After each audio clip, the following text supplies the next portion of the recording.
मोहब्बत पार्ट 1। अंधेरी रात में एक सुनसान सड़क जो चारों तरफ से जंगल से घिरा हुआ है, वहाँ हल्की हल्की बारिश हो रही है और ठंडी हवाएं भी चल रही है। एक काली एसयूवी कार उन घुमावदार सड़कों से होते हुए गुजर रही थी। अंदर एक जोड़ा बैठा था, विराट और रिया। वे अपनी नई शादी के बाद इस सफ़र पर निकले थे, मगर ये सफ़र किसी रोमांटिक जगह का नहीं था, बल्कि एक ऐसी पुरानी हवेली का था जहाँ विराट के दादा और दादी की पुरानी यादें जुड़ी हुई थी।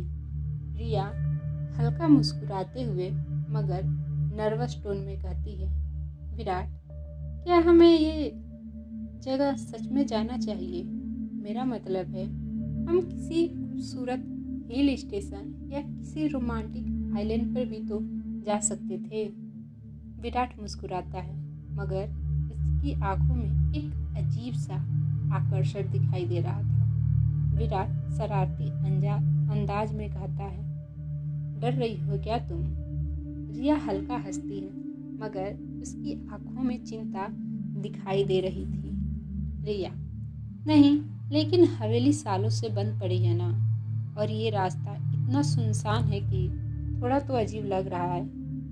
कार आगे बढ़ती जा रही थी और घना जंगल धीरे धीरे कम होने लगा था। अचानक विराट की नज़र दूर गहरे अंधेरे में टिमटिमाती एक सफ़ेद लेकिन धुंधले अक्ष पर पड़ती है।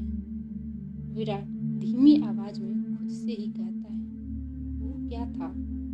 रिया परेशान होकर पूछती है, क्या हुआ?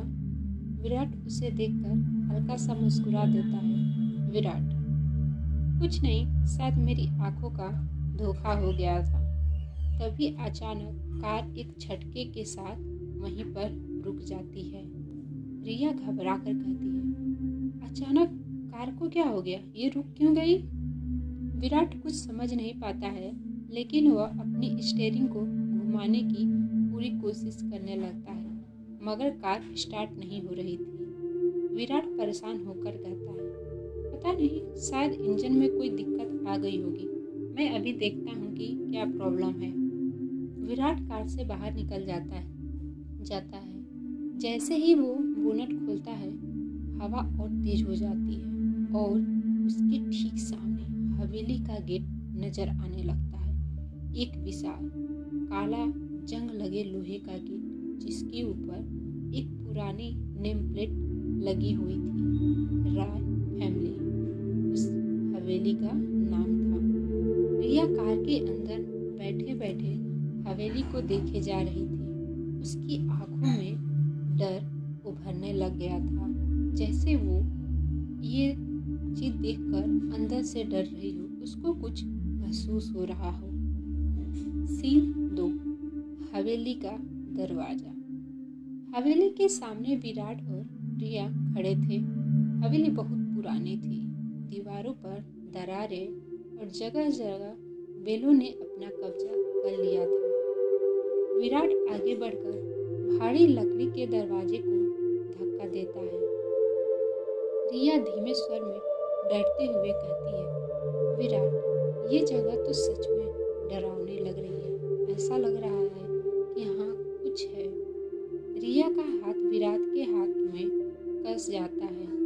तभी अचानक सीढ़ियों पर कोई हल्की परछाई दौड़ती हुई दिखाई देती है। रिया आंखें चौड़ी करते हुए कहती है, तुमने वहाँ कुछ देखा विराट? विराट हंसते हुए मगर हल्का असहज भाव में कहता है, कुछ नहीं था, तुम्हारा वहम होगा। चलो अंदर चलते हैं ना। जैसे ही दोनों हवेली के अंदर कदम रखते हैं, दरवाजा अचानक अपने आप ही बंद हो जाता है। सीन 3, हवेली के अंदर का दृश्य। हाल में एक पुराना झूमर लटक रहा था। चारों ओर सफेद चादरों से ढके फर्नीचर, कोने में एक पुराना पियानो रखा हुआ था। रिया धीरे धीरे कमरे का मुआयना कर रही थी। तभी अचानक पियानो की एक खुद ब खुद ही धुन बज जाती है। टिंग। रिया तेजी से पीछे मुड़ती है। रिया घबराकर, विराट विराट ये किसने किया? विराट मुस्कुराते हुए, शायद कोई पुरानी स्प्रिंग होगी ना, इसलिए अपने आप बच गई होगी। तभी खिड़की अपने आप झटके से खुल जाती है और एक तेज हवा चलने लगती है। हवेली की पुरानी दीवारों से कानों में गूंजने वाली सरसराहट सुनाई देने लगती है, जैसे कोई फुसफुसा रहा हो वहां पर। रिया कांपने लगती है और विराट का हाथ कसकर पकड़ लेती है। सीन 4, पहली डरावनी झलक। रिया और विराट ऊपर के कमरे की ओर जाते हैं। सीढ़ियों पर अचानक खून के धब्बे उन्हें दिखाई देने लगते हैं। रिया डरते हुए विराट से कहती है, विराट विराट ये देखो खून के निशान। तभी कमरे में रखा शीशा अपने आप हिलने लग जाता है और उसमें रिया का अक्स हल्का हल्का बिगड़ते हुए दिखाई देने लग जाता है, जैसे कोई और उसकी परछाई में समाने की कोशिश कर रहा हो। रिया की सांसें तेज होने लगी थी। उसकी आंखों में डर झलकने लगा था। विराट गंभीर स्वर में खुद को नॉर्मल करते हुए कहता है, रिया हमें यहाँ से अभी निकलना चाहिए। दोनों दरवाजे की ओर दौड़ने लगते हैं, लेकिन तभी अचानक से दरवाजा अपने आप बंद हो जाता है और वो खुलने की कोशिश करते हैं, लेकिन दरवाजा खोल नहीं पाते। दरवाजे से जोर जोर से पीटने की जैसे आवाज आने लगती है और कोई अजीब तरह से फुसफुसा रहा हो, जैसे कह रहा था कि अब तुम वापस नहीं जा सकते। विराट और रिया जोर जोर से दरवाजे को धक्का देने लगते हैं, मगर दरवाजा हिलता तक नहीं। रिया डरती हुई कांपते हुए आवाज में विराट से कहती है, विराट दरवाजा ये लॉक कैसे हो गया? अभी तो खुला हुआ था ना। विराट गंभीरता से चारों ओर देखने लगता है। मुझे भी समझ नहीं आ रहा, लगता है हमें यहाँ से निकलने के लिए कोई दिक्कत होने वाली है या हमें कोई दूसरा रास्ता ढूंढना होगा। रिया पीछे मुड़ती है, तभी उसे कुछ महसूस होता है, जैसे कोई उसके पास खड़ा था। रिया डरती हुई कहती है और पूरी तरह से ठंडा भी उसका शरीर हो गया था। रिया धीमे स्वर में कांपते हुए, विराट किसी ने मेरा नाम लिया, क्या तुम्हें सुनाई दिया? विराट ध्यान नहीं देता है और कहता है, रिया डरो मत, ये हवेली पुरानी है ना, हवा की आवाज अजीब लग रही है। तभी सीढ़ियों की तरफ एक परछाई तेजी से गुजरती है। झटके से कदमों की तेज आवाज, जैसे कोई भाग रहा हो ऊपर। रिया सांसें तेज लेने लगती है। उसकी आंखें बड़ी बड़ी हो गई थी। तुमने देखा विराट, वहाँ कोई सीढ़ियों पर भाग रहा था। विराट सीढ़ियों की तरफ देखता है, लेकिन चारों तरफ सन्नाटा था। वो चौंक कर कहता है, हाँ, और हमें ये जानना होगा कि ये कौन है ना? रहस्यमयी कमरा। विराट और रिया धीरे धीरे ऊपर की ओर बढ़ते हैं। सीढ़ियों पर कुछ पुराने खून के धब्बे अब भी मौजूद थे, जो उन्हें साफ साफ नजर आ रहा था, जैसे कोई किसी को घसीट कर ऊपर ले गया हो। रिया का दिल तेजी से धड़कने लगता है। विराट दरवाजा खुलता है। अंदर एक बहुत बड़ा कमरा था, जिसकी दीवारों पर पुरानी तस्वीरें टंगी हुई थी। रिया एक तस्वीर की ओर बढ़ने लगती है। ये एक खूबसूरत महिला की तस्वीर थी, मगर उसकी आंखों में एक अजीब सा खालीपन दिखाई दे रहा था। मनहूस संगीत जैसे चारों तरफ फैल गया हो, ऐसा लगने लगा। रिया धीमे स्वर में कहती है, ये कौन हो सकती है? विराट गंभीर होकर तस्वीर की ओर देखने लगता है। पता नहीं, मगर मुझे ये चेहरा जाना पहचाना सा लग रहा है, जैसे मैंने कहीं ये देखा हुआ है। रिया अचानक पीछे हटती है, मगर तस्वीर की आंखों से खून की एक बूंद टपक जाती है। रिया घबराकर, विराट विराट ये जगह सही नहीं है, हमें यहाँ से जाना होगा।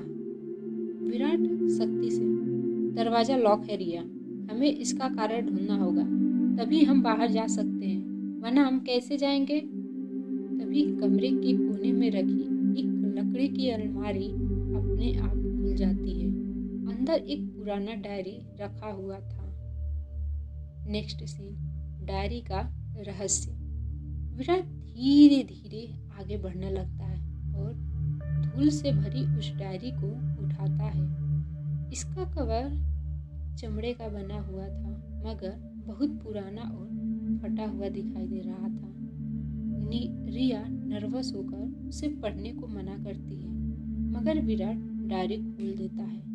पहला पन्ना पीले रंग का था, जिस पर स्याही से लिखा हुआ था, अगर तुम ये डायरी पढ़ रहे हो तो समझ लो कि हवेली ने तुम्हें चुन लिया है, अब यहाँ से कोई वापस नहीं जा सकता। रिया के हाथ पैर ठंडे पड़ जाते हैं। रिया लगभग रोने की स्थिति में आ जाती है। विराट, बंद करो ये डायरी, मुझे अच्छा नहीं लग रहा है, ऐसा लग रहा है कि कुछ गलत है। तभी डायरी के पन्ने खुद ब खुद पलटने लगते हैं, जैसे कोई एक अदृश्य शक्ति इसे पढ़वा रही हो। डायरी का आखिरी पन्ना पढ़ने योग्य दिखाई दे रहा था। उस पर लिखा हुआ था, वो औरत लौट आई है, मैं उसे रोक नहीं सकता। अगर कोई नया मेहमान यहाँ आता है तो भाग जाओ, जब तक भाग सकते हो तब तक भागो, लेकिन यहाँ से भाग जाओ। रिया और विराट के दिलों की धड़कनें तेज हो जाती हैं। तभी अचानक किसी के तेज कदमों की आवाज नीचे हॉल से आने लगती है। रिया कांपती हुई, कोई आ रहा है। विराट तेजी से दरवाजे की ओर बढ़ने लगता है। हमें देखना होगा कि ये कौन है। रिया और विराट दरवाजा खोलते हैं और बाहर झांकने लगते हैं। नीचे हॉल में कोई सफेद कपड़ों में खड़ा हुआ था, मगर उसका चेहरा दिखाई नहीं दे रहा था। धीमी मगर डरावनी सरसराहट आती है, तुम मुझसे बच नहीं सकते। रिया विराट का हाथ पकड़कर लेता है। रिया धीमी मगर गहराई हुई आवाज में, वो कौन है? सफेद कपड़े वाली जो आकृति थी धीरे धीरे हिलने लगती है और उसके कपड़े अचानक से हवा में उड़ने लगते हैं, मगर अंदर कुछ नहीं था। ये खाली शरीर है जो हवा में तैर रहा होता है। तेज झटके से दरवाजा अपने आप बंद हो जाता है और पूरे हवेली में गूंजती एक दहला देने वाली चीख सुनाई देती है। तो आप सबको ये पार्ट कैसा लगा, प्लीज़ अपना रिव्यू देना मत भूलिएगा, और जो भी आप लोग को गलती लगे प्लीज़ आप लोग कमेंट में बता दीजिएगा, हम सुधारने की कोशिश करेंगे। और मेरी आवाज़ में भी अगर आप लोग को प्रॉब्लम हो रही है तो धीरे धीरे इसमें भी सुधार हो जाएगा, लेकिन आप लोग अपना सपोर्ट बनाना मत छोड़िएगा। प्लीज़ चैनल को सब्सक्राइब कर लीजिए और लाइक करना मत भूलिएगा, बेल आइकन को भी दबा दीजिएगा। मिलते हैं नेक्स्ट एपिसोड में जो बहुत ही भयानक होने वाला है। तब तक के लिए bye bye and take care.